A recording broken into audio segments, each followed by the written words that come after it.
Yuta is pares lang na tatlo lang pwede mo ilagay na True Saint no guys. Mapapansin nyo True Saint tatlo.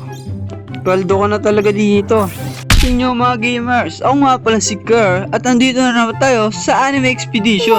Ngayon ay kukunin natin si True Saint. So, ganito lang siya makuha.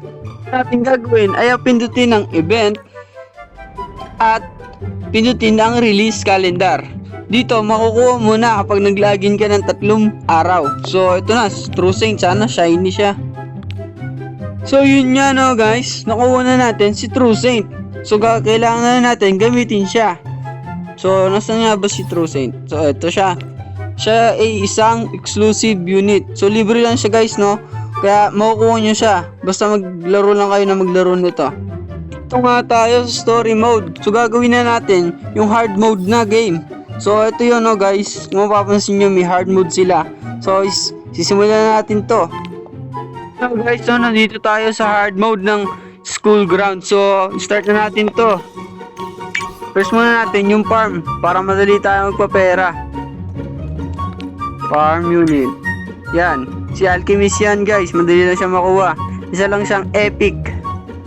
So, mag-i-stay lang tayo dito. Hanggang lumabas siya. Ito na si True Saint. Malakas na si True Saint sabi nung iba. So, madali na ito makuha. Basta sundin nyo lang yung mga tutorial ko. Yan guys, no, na max upgrade ko na. Susunod na natin to si True Saint. So ito ang skill niya, no, first na skill. Yan para siyang sino ba to? Si Doctor Strange sa Avengers. Yung lupit niya, no, so upgrade natin. So ito susunod niya. Isa sa yung kapangyarihan niya is Fragment Barrage. So ito yon guys, kung mapapansin nyo. May lightning effects siya. Parang nag-i-slow ng unit. Ini-stop niya yung unit. So, sunod naman is, ito namang isa. Ito ay ang Spectre Flash. Tignan nyo guys kung makikita nyo. Malakas nga talaga itong unit na to, si True Saint. Basta, gamitin nyo lang to. Lalagyan ko kaya to ng Unbound. Ayun na guys, Gagi, meron pa lang shield dito. Pero madali lang yan kasi meron ditong Doflamingo natin. Ilalagay lang natin siya doon. So ito, ilalagay natin sa plus. Yan. Max upgrade natin. So level 1 na True Saint na merong 600 damage at PA na 6.8 at meron din siyang range na 23. So ang bilis niya, no? Ang bilis niyang umatake at ang lawak ng atake niya. So basic na natin to. Dito natin ilagay ito para makita natin yung skill mo. Yan, meron na tayo. Mag-wave 15 na nga, no? So, may lalabas na boss. Ito ay hard mode, guys. Tignan nyo, baka doble. Yun, meron na isang boss. Ito ay Titan Worm. Act 1 to, no? Pero hard mode. Ayun na, guys. Titignan natin kung wawantapin niya ba. Uy, kalahati. Pwede na. Pwede na to, kalahati. Uy! Gagi, ang lakas din pala ni True Saint, no guys? Gagi, one tap lang. One tap niya lang. Gagi. So basic lang pala kay True Saint 2. Ito nga tayo sa Act 2, no? So same lang, no? Same lang ng gagawin natin. So lagay lang natin yung True Saint natin dito. Yan. Yan. Alam ko, one tap niya lang naman yan eh. So lagay lang natin yung dito ang Alchemist. So okay na yan, i-upgrade lang natin itong Alchemist natin. Kainan niya naman yun eh. Basic lang dito kay True Saint to. So ngayon, di ako nahihirapan kasi wala pang boss eh. Pag sinusuli nyo talaga, wala pa ako nilalapag ng Doflamingo. Lupot na itong True Saint na to guys. Wala pa ako nilalagay pero ang lakas na Kung mapapansin nyo, ma-one-tap niya na yung kalaban. Ayun, di na one-tap. Ilagay ko na dito si Doflamingo. Just in case lang, baka may makawala.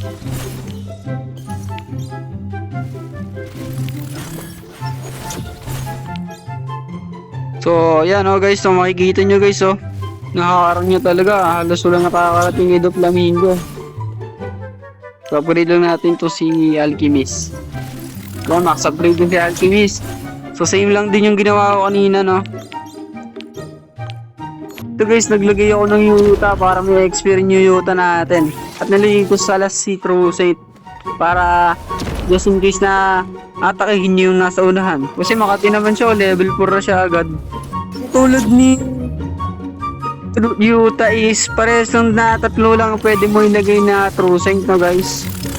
Mapapansin nyo, True Saint tatlo. Paldo ka na talaga dito. Malapit na rin yung boss, no?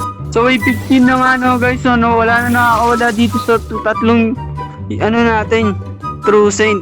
So, ito ang new boss. Ang Yuta at Parasite. Lupit nila, guys. Kung mapapansin nyo, niwawaan tatlo ng tatlo. Tapos na natin yan.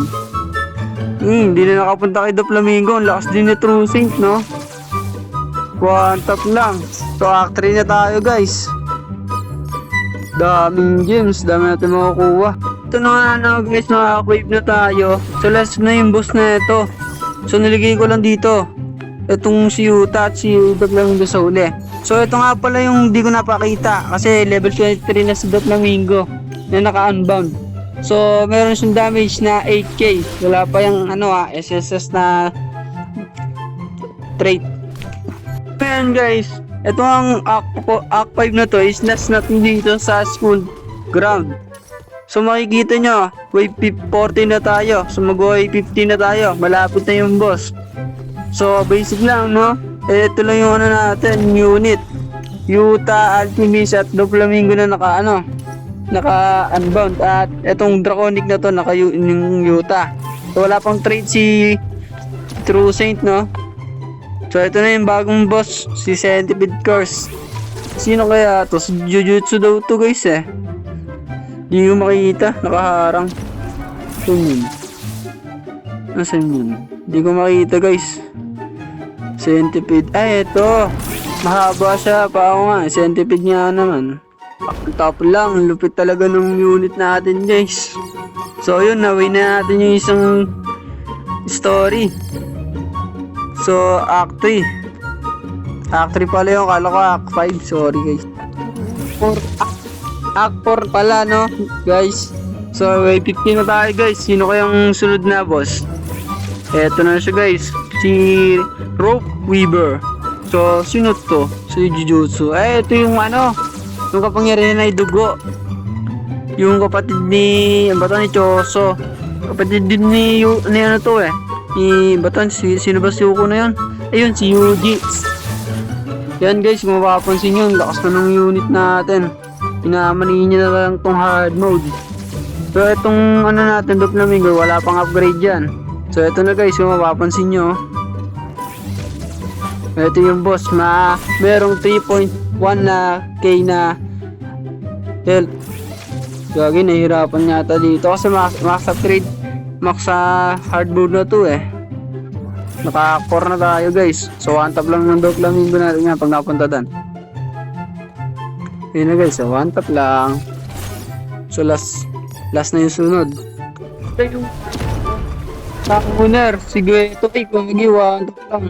So tapos din natin yung story mode ng hard mode ng full ground.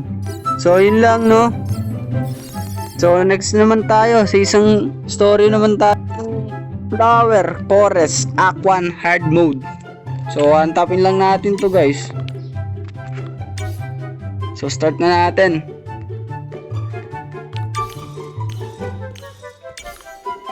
Gagi, wawantapin lang yata natin to guys. Malapit True Saint natin eh. Lagay natin dito True Saint. Dito. Yan. Para sa kopya yun nandun. Ito makukunot na yung kalaban. Ito yun nasa 1k na agad yung mga damage ng iba. Pero wala yan. Wala yan sa Doflamingo natin na naka-unbound. So dito ko nilagay yung isang True Saint. Gagi, niwawantap nyo lang talaga. Na-stun pa. Guys, sinupgrade ko na si Doflamingo para makasigurado lang. Para walang makawala talaga.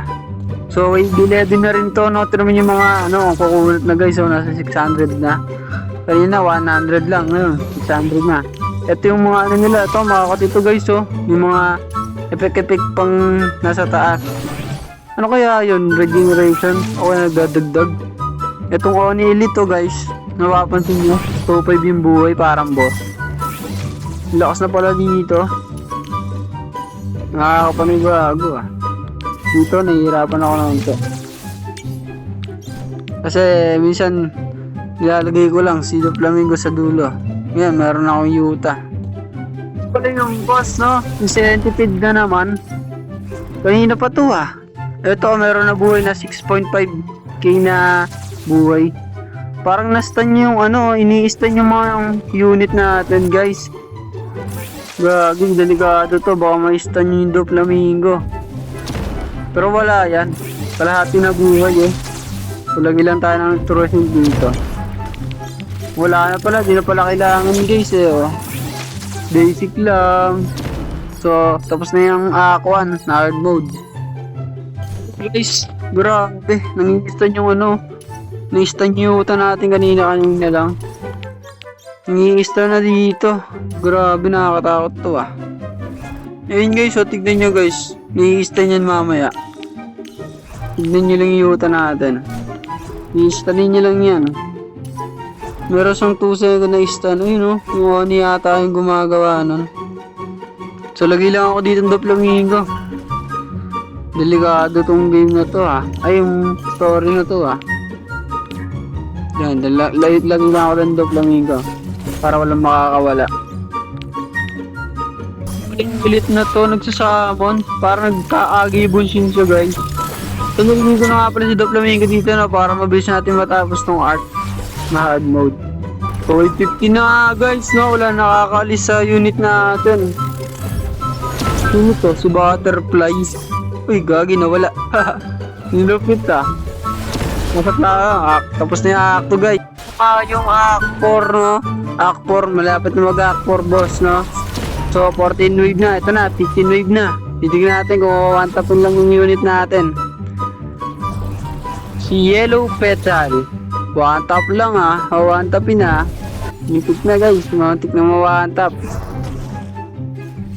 Grabe dito. Nang-i-stun. Ayan. Tignan nyo guys. Nang-i-stun. Kaya nahihirapan ako. Kaya nilagay ko na si Doflamingo. So eto guys. No, eto na yung Act 4 boss. Wow. One tapin na naman to. Eh di. Wala pala. Hindi pala to one tap. 12 yung buhay niya no. Ito si Orange Petal. Yun nawala. Grabe yung hit natin. Nagwawala si Doflamingo. OP talaga. Naka-unbound kasi yan guys eh. Kaya ganun. So tapos na guys. Ito nga no guys no. Nilagay ko lang si Doflamingo. So sinusoli niya na lang mag-isa. Wala yung kasama guys oh. Ito lang mismo mag-isa guys oh. Walang kasama.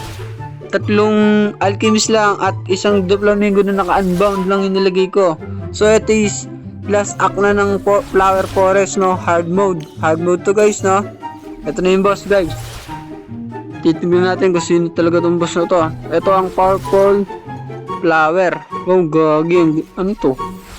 Grabe. Parang ito yung sa ano yung pag nag-ingay ka, habulin ka. Grabe yung iba dito guys nung nang-i-stun eh.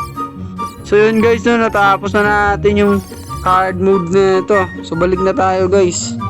So yun nga no guys, nakabalik na tayo. So dito ko na rin pala tatapusin itong video na to. So yun lang. Peace.